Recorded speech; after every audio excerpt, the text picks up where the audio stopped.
Hey, you listen to Wrestling Roundup on FreeFM 89.0 and ArrowFM. As always, I'm Grady, and live on Skype we got Josh. Hey. We're gonna we're gonna do something normal here. We're just gonna crack on with Raw, as we do every week, starting it off. The women's division at the moment on Raw is heating up. We're getting some multiple feuds coming crashing together. Are we really, though? No, I'm trying to make it more exciting. Can you put some excitement behind it like that? We're definitely hinting more and more at the tag team titles being... Yeah, well, there was that point just before Evolution where everybody was getting naturally paired up, and now it's just like, and everybody else together. I kind of honestly do expect the titles to be announced sometime after the Royal Rumble, with a tournament that'll determine the first champions, that'll be crowned, with the champions being crowned at WrestleMania. Yeah. I think if they didn't do the champions being crowned at Evolution, then you've still got to crown them somewhere big, and at the moment that's going to fall either on Rumble or WrestleMania, and looking at timelines, I think it might, as you say, lead out until WrestleMania. Probably with the match that they mentioned on Raw. What do you got as the final then? Lita and Trish versus Bayley and Sasha. It's a good guess. It's a solid guess. We did get the murmurs that Trish and Lita were going to stick around for a little while. They were going to fight out until WrestleMania, and it disappeared a little bit, but I feel like maybe those rumors were misinterpreted. Less of a they're going to compete until WrestleMania, and more of a they're going to be figures up until that point and then compete at WrestleMania. So I guess it makes sense to me. If we look just at what purely matches we had on Raw, we had, for the woman, Sasha Banks and Bayley teaming up together, taking on the team of Mickie James and Alicia Fox. We had Rousey and Ember Moon teaming up together to take on Nia Jax and Tamina. And in the opening segment, we had the Riott Squad teaming up together against Natalya. Poor Natalya. She's all alone. Well, she had Ronda, but Ronda then decided to ditch her and go to Ember Moon instead. But yeah, everybody's just coming together. They're forming these teams, and I think you're right. I think, 8 teams do you think we'll put together for the tournament? 16? I can't imagine 16. That's why I think that's a bit of a tough pull. Yeah, I'd say probably an 18 elimination tournament. Mm-hmm. Probably begin the matches probably right after the Fastlane pay-per-view, which I think is just like 3 or 4 weeks before WrestleMania. Yeah. And then the finals end up being the Trish and Lita versus Bayley and Sasha. Fair enough. It totally makes sense, I think. And maybe Bayley and Sasha finish their story? No? Maybe? No? They'll never finish their story. At this point, I think it's physically impossible for those two to finish their story. You could separate them with a crowbar and they'd still find a way to feud with each other or team with each other. But while we're talking about teams, we still got the Lucha House Party defeating the Revival for like the 18th time in a row using their weird 3-man Lucha House rules. I love that WWE is using the Lucha Libre tag rules in WWE as absolutely fun. I will say this entire feud, the Lucha House Party is the heels. I mean, seriously, you have 3-on-1 handicap matches. Yeah. That's not supposed to be the case with faces. Yeah, it's kind of hard to do that at all with any faces, you know. The big men, or the big team, beating down on the smaller team, it's always, you're going to get sympathetic for the smaller team. And when the bigger team wins, I think it's been like 3 weeks in a row now, you're like, you guys are just bullying them now. I'd like to know who's approving of the matches, though. I hope that becomes part of a storyline. It's like who we figure out who actually is saying, yes, you may use those roles. The assumption is that it would have to be Baron Corbin, right? But if it was Baron Corbin, why would it be for the Lucha House Party? Yeah, I don't know. Maybe he just really hates the Revival. Maybe there's somebody over him that's approving these particular set of rules. That'd be a real weird case. Think Stephanie's coming back just to approve Lucha House rules? Maybe it's Vince himself. I'm sure legitimately Vince is approving these rules. Yeah. Whether in storyline, I think it will be that. It'd probably be Triple H. That makes just as much sense. Why not at this point? Or maybe there's some weird jurisdiction problems because Drake Maverick, he runs the 205 guys, and he's like, well, they're from my roster, so if they compete on Raw, you got to let them have this rule. But Drake is also kind of a bad guy, so he's helping the bad. I have a feeling that we are going more in depth than the WWE have thought. Yeah, at least it can't possibly be Hornswoggle. That's what we said at the Greatest Royal Rumble. Well, normally, to move on to the next thing, I'd say, we'll wait and see. But I think with this, we're not going to see.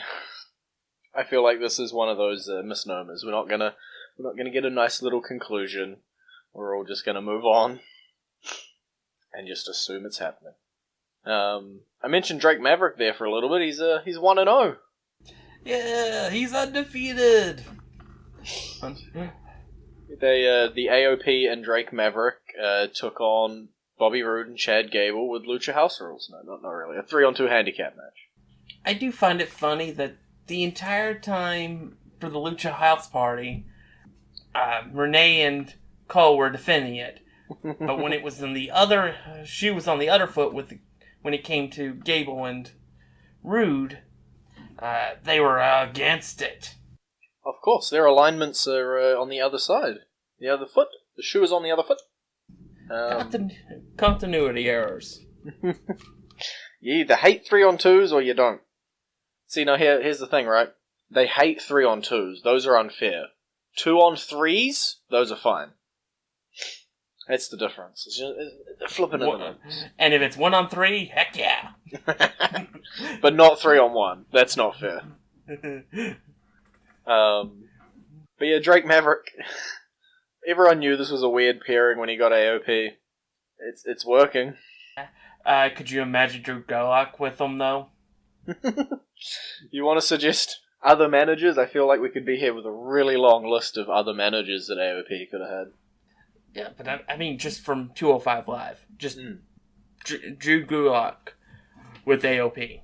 Yeah. I think it would have made a little more sense. Would have looked a little better. And I'll give you that. We could have gotten PowerPoints every Raw. That's all you want. You just want the PowerPoints. Yeah. If you want PowerPoints, why don't you put one together about how Heath Slater and Rhino went from the tippy top to the tippy bottom? And people cared for all of about 3 weeks when they were tag team champions. But Heath had kids. Yeah. I'm very interested in seeing where they go with this whole Heath Slater's now a referee. They'd probably blow it off with him costing Baron Corbin the TLC match at TLC, but I'm really hoping that they do something spectacular with, especially after we were so let down with the nobody wanted Heath Slater storyline. Yeah, it's I guess if you didn't watch the show, Heath Slater and Rhino were forced to fight, and the loser would be fired from Raw, and Rhino ended up losing and getting fired. As far as I understand, riding off into the sunset for now. We'll have to wait and see. But then Slater was pretty much told that he, despite winning and staying on Raw, that he was no longer a wrestler, he was going to be a referee. And then there was a backstage brawl, and I wanted to see Heath Slater, the newly minted referee, try to break up the brawl. Yeah, I feel like I just want Slater, because he's so iconic with his hair and everything, easily recognizable in crowd shots. Every time that referees come out in like bunches to break stuff up or for battle royals or anything like that, I just want him to be there because you can notice him immediately. He's not He's not going to like hide away into the background or anything like that. Yeah, it's kind of like Charles Robinson. Yeah. You'll notice him, but Charles Robinson is so good at his job, though, you'll quickly lose track of him. Because you'll be focused more on the wrestling, because he does blend into the background, but he's got a unique look. Yeah. When the ref shirts come out, there's usually a couple that you can be like, that one, and that one. Let's go. And I just want Slater to be in that group. I just think it would be pretty cool, pretty fun to keep that going. Whether they do or not, obviously a different kettle of fish. Knowing WWE, we'll just drop it. Yeah, like I said at TLC, they'll just screw over Baron Corbin, and then he'll be reinstated as a wrestler, and this whole thing will be forgotten. Have we ever explained what happens if Baron Corbin loses at TLC, other than that he's not the general manager? Like, who gets the position or anything? No, the only thing I've heard is that if Alexa Bliss couldn't be returned to wrestling, she was going to become the full-time general manager. Gotcha. Until she could be cleared. But then I heard she was cleared, so I don't know what the plan is. Yeah, I heard Mark Henry say she's cleared, and then I heard the Observer saying no, she's not cleared, and everyone's fighting over whether she's cleared or not. That was the last thing I heard, was that Alexa Bliss was the plan. At least the last thing I'd heard. Yeah. She's a little busy at the moment, I think that was why they put her in charge of the women, was so that when she was to take over that role, it wouldn't be that big of a shock. Yeah. What else we got on Raw? We got the smallest amount of time, and I feel like we need to dedicate that over to the Seth Rollins, Dean Ambrose, gas mask weird behaviors that are happening. Yeah, who knew Dean Ambrose was a germaphobe? It's an interesting look. I too quite like Bane from the Dark Knight movie trilogy. Yeah. I'm fine with it. It's an interesting dynamic. If you look ahead at TLC, who do you see walking out of this feud, I guess, with the Intercontinental title? I say Seth. Okay. I could totally see Dean winning it, but I'm not sure I want Dean to win it. I do want to see Dean cost him the championship. Maybe like in a week or two. Maybe have Elias challenge him in an open challenge, and have Dean cost Seth the title. Yeah. I can see it going both ways. That's why I asked you. If I'm to mention who's hotter at the moment, I think Dean. I think the changes have just propelled him that little bit forward, and I'd be interested to see what he'd do with the Intercontinental Championship with all these changes. The more evil Dean Ambrose, with Seth sort of still, I guess, the same old Seth that we've seen for a little while now. But also Seth has carried divisions on his back for ages, so I can see him holding on to that as well. Because at the moment, as has been the tradition for a while, the Intercontinental Championship is the most important championship on Raw, so it'll be interesting to see after TLC which way it goes. That's because the most important championship is currently buried under a couch in Minnesota. Yeah. So yeah, that's it for Raw this week. We're going to go into our song now. It's going to be Baron Corbin's theme, with his job on the line in a couple of weeks at TLC.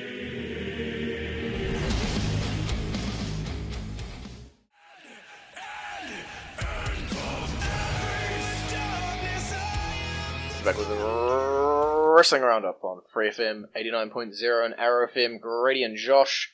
We're into the SmackDown side of things now. We just mentioned before the song Baron Corbin's job on the line at TLC, but we've also got a women's triple threat match for the SmackDown Women's Championship between Becky Lynch, Charlotte, and Asuka. I have loved Becky's heel turn. Mm-hmm. I have loved her as champion. You're setting me up for disappointment here. I kinda guess, But I see her losing the title here, but only because that will open her up to be able to actually compete in the Rumble match and win it. You still got her going for Rousey at Mania. Yes, We've got to get there. If that is the direction we are going, we got to get there somehow.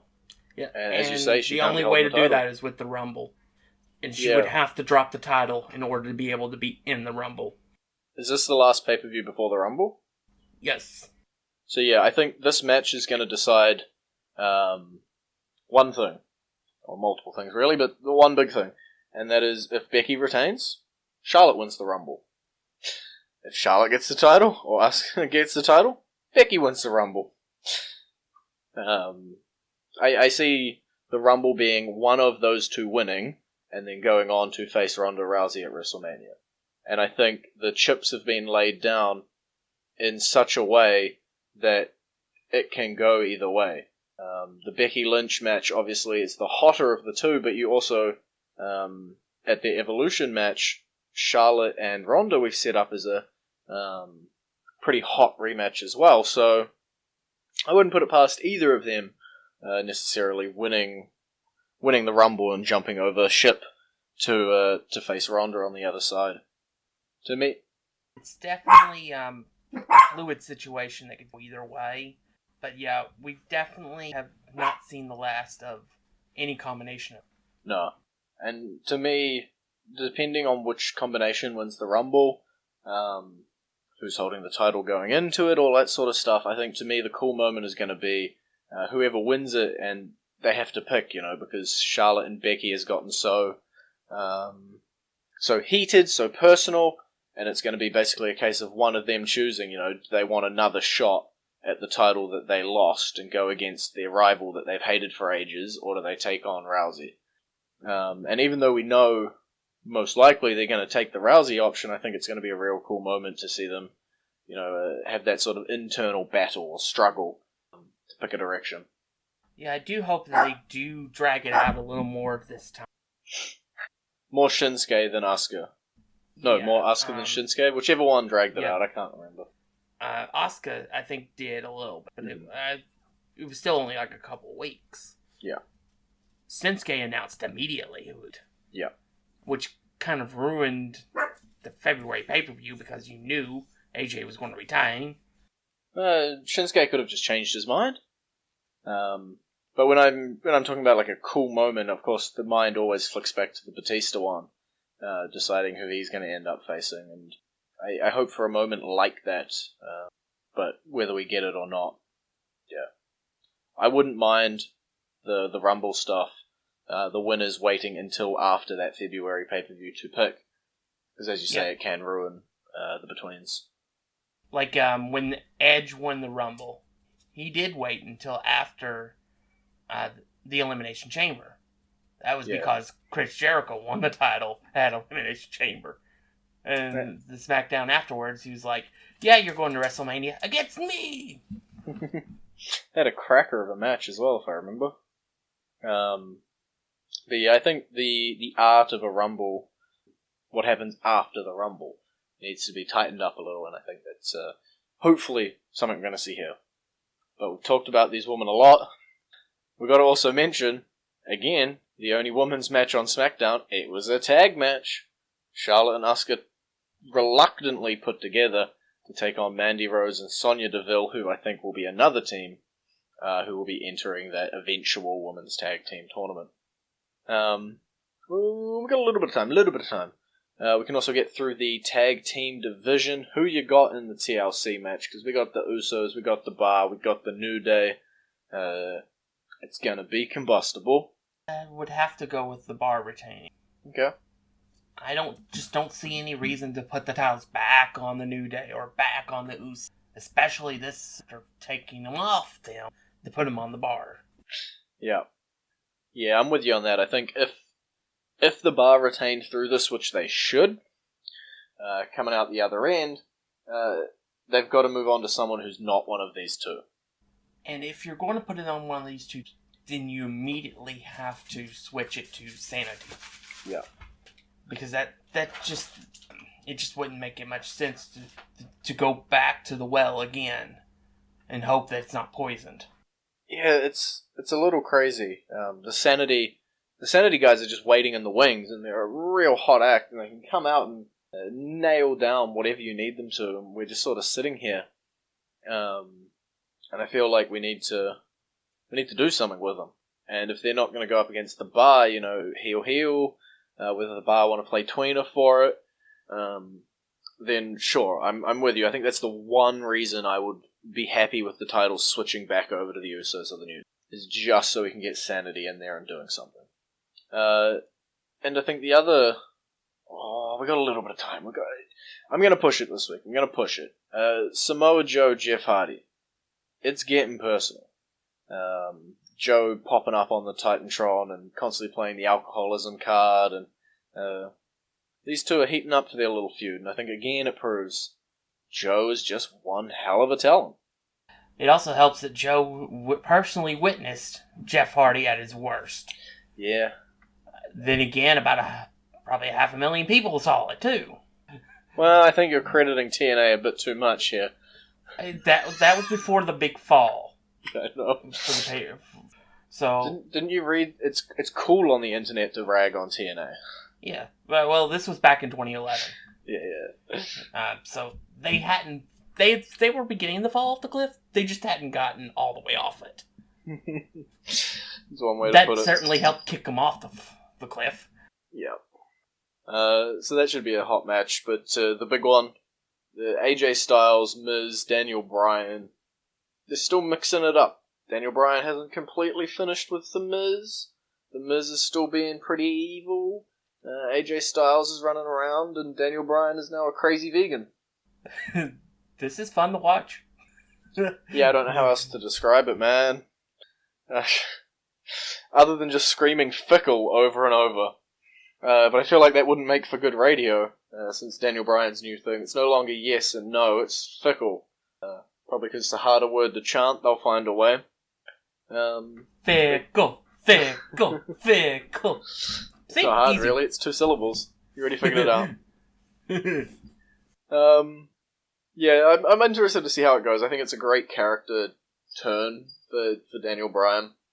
And putting him out there with something that, like, he's not acting a character per se. It's sort of like the evil version of himself. He just slapped a goatee on. But, it's still the whole, you guys are using too many carbon emissions, and that's worse than me hitting AJ Styles in the nuts. You're fickle. And as much as what he says sometimes seems super nonsensical, it's still good entertainment to me, at least. And that's how I judge the wrestling. Am I entertained? And the answer is yes. My favourite parts is The Miz trying to convince Daniel Bryan to say, yes, I won the title because I listened to you. And Daniel Bryan just refusing to say that.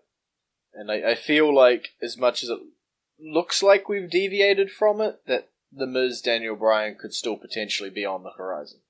Yeah, at least that's pretty wide open. So we thought we figured it out, but we haven't figured it out fully yet. No. It may be what we thought, but we have to get there. Yeah, that's pretty much it. It's just getting from A to B. Now, on the Raw side for the Universal title, we have no clue, because the champion's never there. I wouldn't even begin to theorize at the moment on the Raw side. It's just... My best theory is probably Seth, because he's held down the Raw for so much for this year, and it would probably been a great thing for one of the Shield brethren to compete for the Universal Championship. So you're going with foregone conclusion Lesnar retains all the way through to Mania. Because why wouldn't he? Or maybe he gets hurt in this UFC match he's meant to be having at some point. Which will probably be after WrestleMania timelines at the moment. I'm gonna stop talking about Brock Lesnar because it just makes me sad. It makes me sad. Alright, well we've pretty much hit time anyway, so I'm gonna call it here. It's been great talking to you. Bye. Visit our Facebook page, twitter.com/WrestlingRadio, Twitter page, twitter.com/WrestlingRadio, and we'll see you next week.